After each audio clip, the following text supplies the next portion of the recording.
কত রোজাদার আছে, নবী বলেন কত রোজাদার আছে, তার রোজা শুধুই কিছুটা ক্ষুধার কষ্ট ছাড়া আর কোনোই অর্জন নেই, আর কোনোই অর্জন। এই শুধু পেটের বুকেই যা কষ্ট পাইছে, কারণ গুনাহের কোনো লেনদেন, আগের মতোই ওজনে কম দেয়, আগের মতোই কথায় কথায় মিথ্যা বলে, আগের মতোই সিটারি বাটপারি করতেছে, আগের মতোই নাচ গান, আগের মতোই যুবক মোবাইল দেখতেছে, আগের মতোই নারী বেপর্দা চলতেছে, আগের মতোই ঘরে টেলিভিশন চলতেছে, আগের মতোই সুদের লেনদেন করছে, ব্যবসার হারাম করছে, কিছুই বাদ দেয় নাই। শুধুই কেবল আগে নাস্তা খাইতো, এখন 1 মাস নাস্তা খায়। ওনাদের নজরের কাছে যতটা সম্ভব চোখের দৃষ্টি যত বেশি সম্ভব কাছে বসা যায়, উপকৃত বেশি হয়। মানুষের পরিবর্তন দরকার। শব্দ শোনা, বাক্য শোনা, অনেক কিছু জানা, এটা একটা স্বাভাবিক বিষয়। অনেক মানুষের অনেক অগাধ জ্ঞান আছে, বিশ্লেষণধর্মী, তথ্য নির্ভর অনেক কিছু জানে। জেনারেল শিক্ষিতদের মধ্যেও এমন অনেক আছে ইসলাম ধর্ম সম্পর্কে গবেষণামূলক অনেক কিছু পারে, জানে। আবার অনেক এরকমও আছে যে অনেক চমৎকার লিখনী, উপস্থাপনা, বাচনভঙ্গি সবই ঠিক আছে, সবই জ্ঞান গর্ভ, কিন্তু জিন্দিগির মধ্যে ঈমান আমলের কোনো সুরত নেই। চেহারায়, সুরতে, চলনে বলনে ঈমান আমলের কোনো নমুনা নেই। তাহলে এতে লাভ হলো কি? কার জন্যই পড়লেন আর কারেই বা শুনাইলেন? নিজের জন্য বলবেন কখন আর নিজের পরিবর্তন হবে কখন? এই জন্য পরিবর্তন, জিন্দিগি বদলানো, এটা হলো মূলটা। আমরা প্রতিদিন বলি এই ওয়াজ, নসিহত, বয়ান, মাহফিল, জুমার নামাজের বয়ান, সবটার মাকসাদ আমার আপনার জিন্দিগি বদলান। জীবন যদি এক জায়গায় স্থির হয়েই থাকে, যে যেভাবে আছে, তাহলে তার এটা শুনে লাভ হলো। মোমেন, ইমানদার প্রতিনিয়ত ঈমান আমলের দিকে, জান্নাতের দিকে এগিয়ে যায়। এটাই মোমেনের সিফাত, মুসলমানের বৈশিষ্ট্য। মুসলমান মানেই সে যে আখিরাতের দিকে প্রতিনিয়ত আগাবে, আগাইতে হবে। এজন্য কোনো মুসলমানের জন্য এটা বৈশিষ্ট্য না যে মুসলমান এক হালাতে পড়ে থাকে। যেমন একটা লোক 30 বছর সুদ খায়, এটা কোনো মুসলমান হতে পারে না। একটা লোকের ঘরে আজকে 20 বছর ধরে প্রতিদিন রঙিন টেলিভিশন চলে, স্বাভাবিকভাবে স্ত্রী, ছেলে মেয়ে প্রতিনিয়ত নাচ গান, নর্তকের ছবি স্বাভাবিকভাবেই দেখে। এটা সাফ কথা, এটা কোনো মুসলমানের ঘর না, এটা নাফরমানদের ঘর, এটা আল্লাহর দুশ্মনের ঘর, রাসূলের দুশ্মনের ঘর। সে পরিচয় দিলে কি? সে হয়তো বাপসাব লইছে রে আমি মুসলমান, মাতবর। আপনি মাতবরি আপনার এনে দুনিয়াতে, হয়তো দুনিয়ার কেউ বলতে পারলো না। মনে করেন ইমাম সাহেব আপনারে হিম্মত করে বলতে পারলো না, আলেম বলতে পারলো না, কেউই আপনার দাপটের কারণে পারলো না আর কি। আপনার তো কি এই কারণে কি আপনি মরতেন না? কথা বলেন না কেন? আপনার একেবারে অনেক দাপটারি বুঝলাম, তো এরপরও কি আপনি মরতেন না? তো এরপরে কি করবেন? কবরে কি করবেন? হাসরের ময়দানে কি করবেন? তো ফিটা তো মূলত হয়ে নেই, মাদ্যের জাত ওইখানেই চলবে। এজন্য কোনোভাবে কোনো মুমিন মুসলমান গুনাহের উপরে এক অবস্থায় থাকতে পারে না, এটাতে মুসলমান বলেন।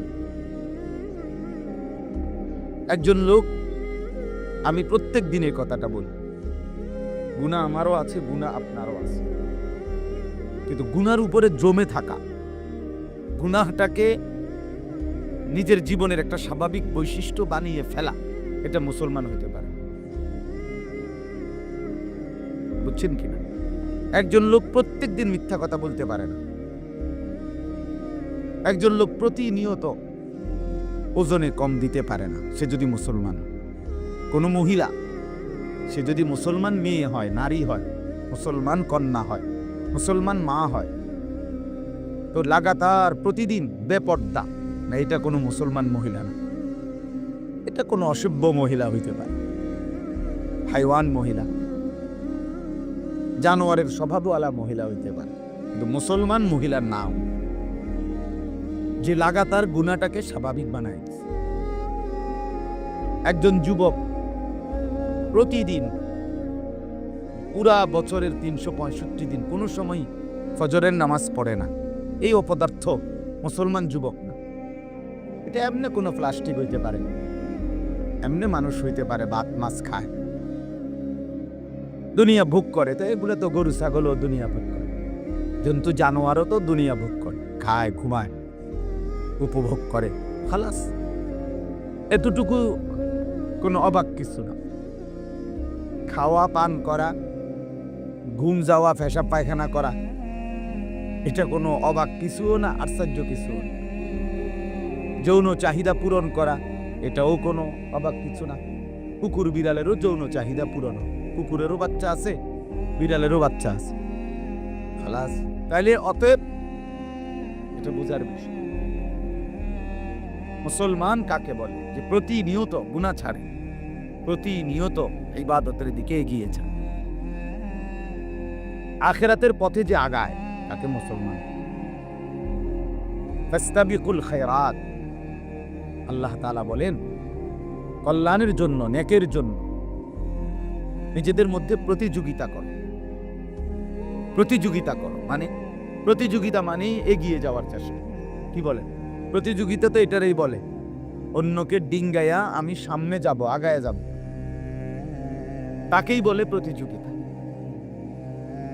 অফি যালিকা ফালিয়াতানাফাসিল মুতানাফিসুন, আল্লাহ তাআলা কুরআনুল কারীমের মধ্যে ইরশাদ করেন, জান্নাতের নিয়ামত অর্জনের জন্য তোমরা নিজেদের মধ্যে প্রতিযোগিতা করা উচিত,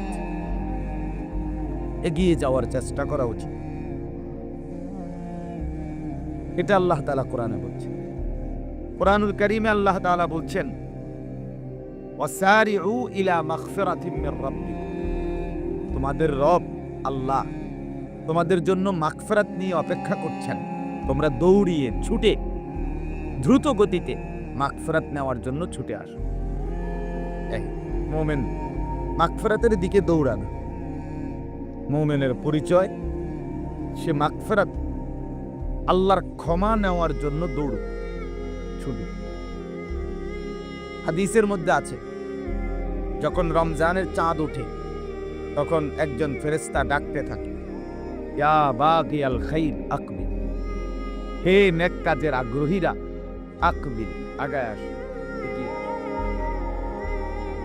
ইয়া বাগিয়াশ শাররি আকসির, হে মন্দ কাজের আগ্রহীরা, এবার তো থামো, থেমে যাও, এটা রমজান, আর আগায়, সুদখোর আর আগায়, ঘুষখোর আর আগায়, জিনাকার ব্যভিচারী যুবক, এবার তো থামো, নারীর নাচ, জিনা, ব্যভিচারের দৃশ্য দেখে দিবানিশি মোবাইলে জিন্দেগি যারা নষ্ট করছো, এবার তো থামো, এটা রমজান। বেপর্দা মা, এবার তো থামো, বাজারে আর যায়, মার্কেটে আর যায়, এই মাসটা কমপক্ষে ছাড় দাও। 11টা মাস তো মার্কেটে মার্কেটে ঘুরলাম, একটা মাস ছেড়ে দাও। অসভ্য মহিলা আল্লাহকে বৃদ্ধাঙ্গুলি দেখায়া আর অহংকার করে গত 11 মাসে যতবার না গেছে, রমজানে তার চাইতে বেশি বার যায়। এটা হলো তার চ্যালেঞ্জ, আল্লাহকে সে বৃদ্ধাঙ্গুলি দেখায়, আল্লাহকে সে কোনো পরোয়া করে না। আল্লাহ বললেন থামো, এটা রমজান। আর বেহায়া নির্লজ্জা মহিলা শুধু একদিনের ঈদের কাপড় কিনবার জন্য, ঈদের দিনের কাপড় চোপড়, শাড়ি, গহনা, অলংকার, জুতা, জামা, এইটুকু কিনবার জন্য পুরা একটা রমজান একদম সাফ কোরবানি করে দেয়, জবাই করে দেয়। আল্লাহকে বৃদ্ধাঙ্গুলি দেখা যে তুমি বলছো এই মাসটা রহমত নিতে, আমি নেব না, আমার দরকার জুতা, আমি রহমত দিয়ে করব। তুমি বলছো মাগফিরাত দরকার, মাগফিরাত নাও বান্দা, নাফরমান নারী বলে লাগবে না আমার দরকার জামা, শাড়ি, গহনা, আমি মাগফিরাত দিয়ে কি করব? আল্লাহ বলছে নাজাত নাও, সে বলে না আমার লাগবে না, আমার শাড়ি গহনা হলেই চলবে, আমার 3 পিস দরকার। এই জন্য এত বড় মহিমান্বিত মাসে সে আল্লাহ তাআলার আদেশকে, রাসূলুল্লাহ সাল্লাল্লাহু আলাইহি সাল্লামের আহ্বান চূড়ান্তভাবে প্রত্যাখ্যান করে বাজারে বাজারে করে, মার্কেটে মার্কেট। আপনি বলবেন, বলবো কার রোজা কি না রাখছি? রোজা তো রাখছি, তোর রাত্রে ভাত খাইছি, আবার ইফতারের সময় গিয়া ইফতার করুম, তো রোজা তো আসি না। রাসূলুল্লাহ সাল্লাল্লাহু আলাইহি ওয়াসাল্লাম হাদিসে স্পষ্ট বলছেন, মান লাম ইয়াদা কাওলা যুর ওয়াল আমালা বিহি ফালাইসা লিল্লাহি হাজাতুন আন ইয়াদা তাআমাহু ওয়া শারাবাহু। সবাই মনোযোগ দিয়ে শুনেন, আমারও ভালো হবে, আপনারও ভালো হবে। আল্লাহর কথা বারবার সবাই বলবে, মাহে রমজান বারবারই শোনেন, এক কথাই শোনেন, একই কথা বারবার শোনেন, তাইলে কলিজায় বস। পাথরের উপরেও বৃষ্টির পানি টিনের চাল থেকে অনবরত যদি পড়তে থাকে, একদিন শক্ত পাথরও ছিদ্র হয়ে যায়, ফাইটার কিছুটা হইলেও গর্ত হয়ে যায়। এজন্য আল্লাহর কথাও পাথর দিল মানুষ বারংবার যখন শুনতে থাকে, একদিন তার জিন্দেগির মধ্যে কিছুটা হলেও নড়ে চড়ে ওঠে, পরিবর্তন। আল্লাহর নবী সাল্লাল্লাহু আলাইহি ওয়াসাল্লাম ইরশাদ করেন, যে ব্যক্তি মিথ্যা কথা, মিথ্যা সাক্ষী, মিথ্যা আচরণ, গুনাহের আচরণ রমজান মাসে রোজা রেখেও ছাড়তে পারল না, রাসূলুল্লাহ সাল্লাল্লাহু আলাইহি ওয়াসাল্লাম স্পষ্ট বলেছেন, ফালাইসা লিল্লাহি হাজাতুন, ওই নাফরমান খাদ্য এবং পানীয় থেকে বিরত থাকার কোনো প্রয়োজনই আল্লাহর নাই। আল্লাহ বলছেন, হারামখোর, সুদখোর, ঘুষখোর, ব্যভিচারী, নাচ গান, নাটক, সিনেমা, অবৈধ উপার্জনকারী, বেহায়া নারী, বেপর্দা নারী, অসভ্য পুরুষ, নাফরমানি ছাড়তে পারলা না, তো তাইলে তোমার এই খাদ্য এবং পানীয় থেকে, সুবহে সাদিক থেকে সূর্যাস্ত পর্যন্ত বিরত থাকার আমি আল্লাহর কাছে কোনো প্রয়োজন নাই। তুমি ভাতে খাও, দরকার না, আমি কোনো ভাত শর্ট পড়ে গেছে দেখে তোমারে খাইতে নিষেধ করছি। ভাতের অভাবে রোজা, কথা বলেন না কেন? পানীয়ের অভাবে রোজা, কিন্তু অভাবের কারণে। রাসূলুল্লাহ সাল্লাল্লাহু আলাইহি ওয়াসাল্লাম হাদিসের মধ্যে এটা বলছে, কাম মিন সাইমিন লাইসা লাহু মিন সিয়ামিহি ইল্লাল জু'। আহা, কত রোজাদার আছে, নবী বলেন কত রোজাদার আছে, তার রোজা শুধুই কিছুটা ক্ষুধার কষ্ট ছাড়া আর কোনোই অর্জন নাই, আর কোনোই অর্জন। এই শুধু পেটের বুকেই যা কষ্ট পাইছে, কারণ গুনাহের কোনো লেনদেন, আগের মতোই ওজনে কম দেয়, আগের মতোই কথায় কথায় মিথ্যা বলে, আগের মতোই সিটারি বাটপারি করতেছে, আগের মতোই নাচ গান, আগের মতোই যুবক মোবাইল দেখতেছে, আগের মতোই নারী বেপর্দা চলতেছে, আগের মতোই ঘরে টেলিভিশন চলতেছে, আগের মতোই সুদের লেনদেন করছে, ব্যবসার হারাম করছে, কিছুই বাদ দেয় নাই। শুধুই কেবল আগে নাস্তা খাইতো, এখন 1 মাস নাস্তা খায়, আগের 1 মাস দুপুরে খানা খাইতো, এখন একটু খানার টাইমটা একটু নাইরা নিছে, এই আর ওনার জাস্ট একটু শিডিউল লার্স। আগে উনি সকালে নাস্তা খাইতো, এখন উনি সন্ধ্যায় খায়, আগে উনি দুপুরে খাইতো, এখন উনি তারাবির পরে মানে 9টা-10টার দিকে ভাত খায়, আগে উনি আপনার 3 বেলা খাইতো, সকালের নাস্তা, দুপুরের খানা, রাতের খানা, তো এখনো তো 3 বেলায় ইফতার, তারাবির পরে একবার খানা আর সেহরির টাইমে একবার খানা, তার অসুবিধা হয়েছে কি? সমস্যা কি বলেন? খানার আইটেম আগের চাইতে বাড়ছে, খানার বেলা ঠিক আছে 3 বেলা, মগর আইটেম আরো বাড়ছে। আগে 2টা পরোটা, একটা ডাল ভাজি, আর বেশিতে বেশি একটা ডিম পোস, এই গুদ্দু দিয়ে নাস্তা খাইতো। এখন যে ইফতার লইয়া বইছে, কমপক্ষে 30 জনের ইফতার লইয়া বইছে। আবার কথা বুঝছেন না? হ্যাঁ, বুট, মুড়ি, পেঁয়াজু, আলু চপ, বেগুনি, খিরা, টমাটো, তারপরে জিলাপি, বুরিন্দা, হ্যাঁ, আপেল 2 টুরা, মালটা, কমলা। আপনার রাখছেন কি ভাই? এতে বেলা পরোটাই খাইতেন 2টা, এতে 2টা পরোটাই খাইতেন, হেঁটেই তো আসিল ভালো। আপনার যে 2টা পরোটার থেকে বিরত রাখাইয়া আপনি দি লইয়া বইছেন দুনিয়ারা। এতে আপনি সকাল 9টায় পরোটা খাইতেন। এই জন্য বললাম আর কাম মিন সাইমিন লাইসা লাহু মিন সিয়ামিহি ইল্লাল জু'। নবীজি বলেছেন, হায় কত রোজাদার, শুধুমাত্র ক্ষুধার কষ্ট ছাড়া তোমার আর কিছুই অর্জন হলো না। কাম মিন কাইমিন লাইসা লাহু মিন কিয়ামিহি ইল্লাস সাহাব। হায় কত রাত্রি জাগে রমজানে, কিন্তু রাত্রি জাগাটা শুধুই জেগে থাকা, এই ছাড়া আর কিছুই অর্জন হলো না। অর্থাৎ এশার নামাজও জামাতে ঠিকমতো পড়ে নাই, 20 রাকাত পূর্ণ তারাবি ইহতেমামের সাথে পড়ে নাই, কিছুটা নফল নামাজ, তাহাজ্জুদ, কিছু দোয়া কিছুই পড়ে নাই, রাত জেগে শেষ দশকের সবে কদরের তালাশ করে নাই, তো কিছুই তো করলা না।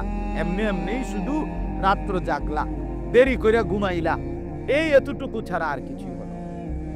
এই জন্য এক কথায় বাপ, মূল বক্তব্য এই কথাটা, আমাদের সামনে মাহে রমজান, এই মুহূর্তে এটাই কথা।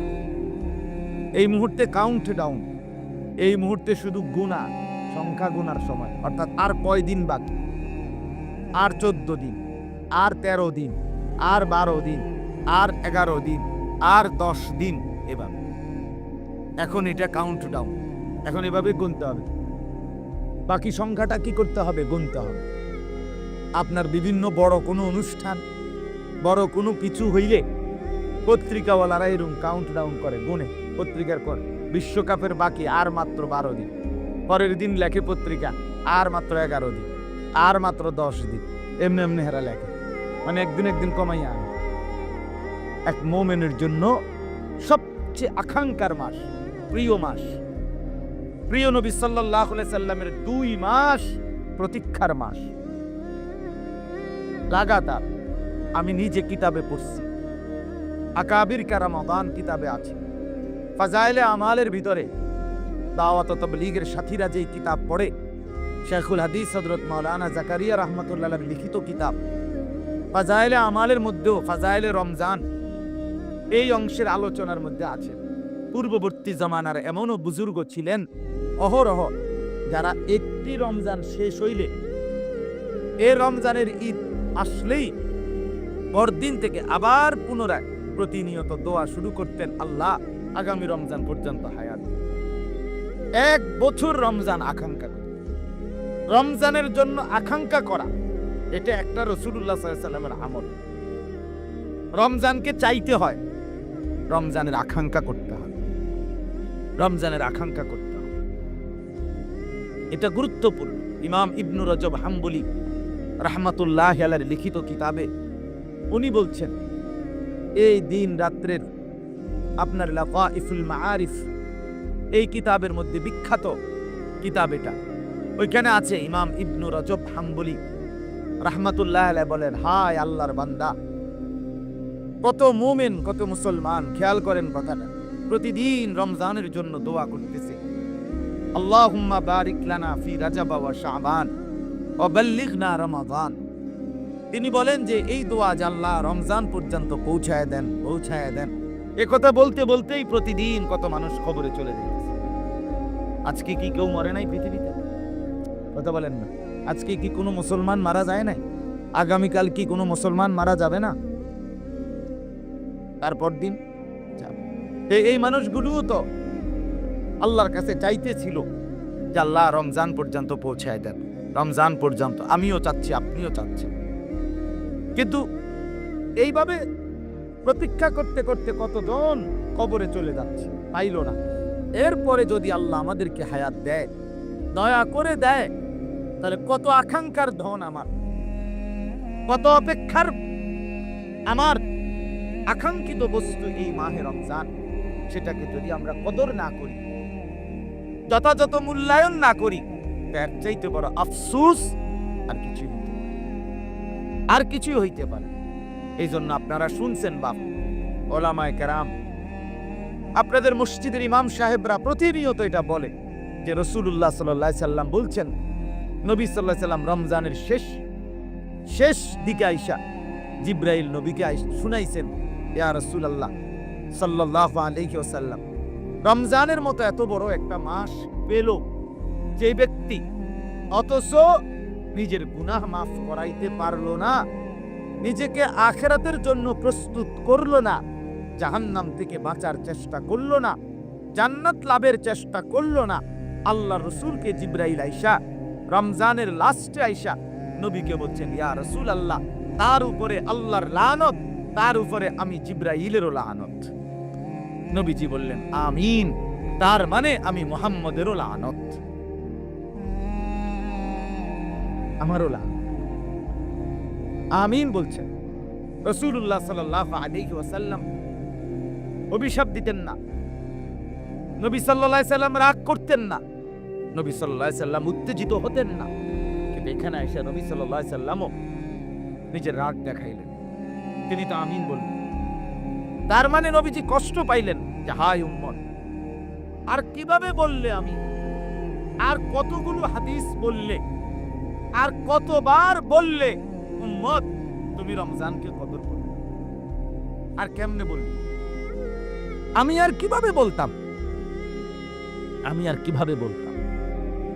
কোরআনুল কারীমের মধ্যে আছে, আল্লাহ তাআলা পর্যন্ত বলছেন, কোরআনের একটা আয়াত আছে, ফাবিআইয়ি হাদিসিন বাদাহু ইউমিনুন, আল্লাহ পাক বলতেছেন, বান্দা, এই বান্দা, এরপরে আর কি কথা বললে, আর কোন কথা আমি আল্লাহ বললে ঈমান আনতা বলো না, আর কেমনে বললে আমার কথা মানতা।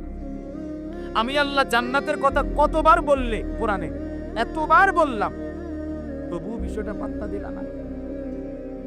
আমি এতভাবে বললাম জাহান্নাম থেকে মুক্তির কথা, কথাটা পাত্তাই দিলা না।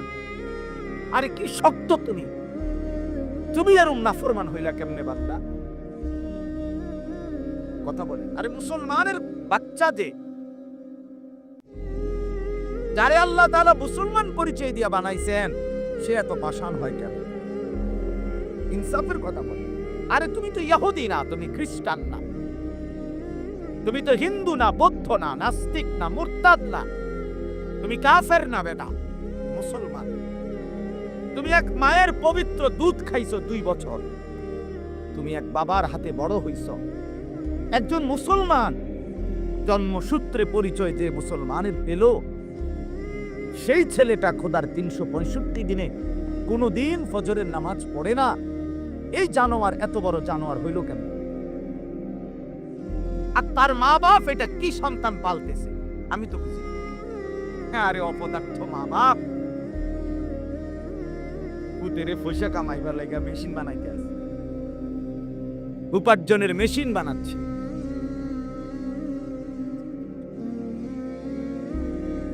অতএব এটা জরুরি বিষয় আমাদের জন্য ইনসাফের বিষয়।